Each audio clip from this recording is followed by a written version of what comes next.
एक किसान था जिसके दो बेटे थे। वह बहुत ही आलसी और निकम्मे थे।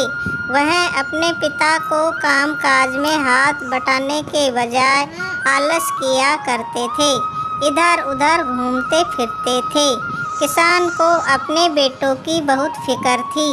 वह सोचते थे कि मेरे मरने के बाद इनका क्या होगा, यह अपना पेट कैसे भरेंगे, अपने परिवार को कैसे संभाल पाएंगे। एक दिन किसान की हालत बहुत ही गंभीर थी।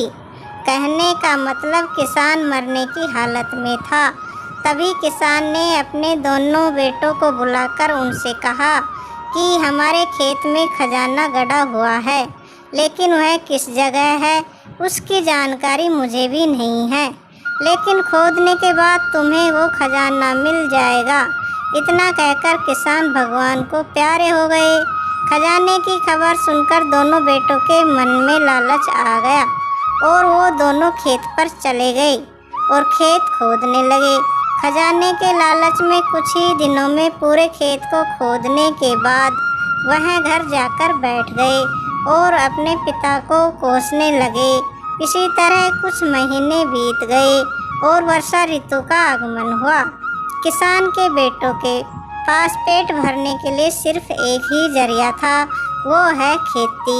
तब बाकी किसानों की तरह किसान के बेटों ने बीज बोने शुरू कर दिए। वर्षा का पानी पाकर वह बीज खेत में अंकुरित हुए और देखते ही देखते खेत लहराने लगे।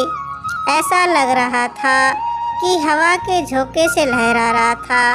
यह देखकर किसान के बेटे खुश हो गए।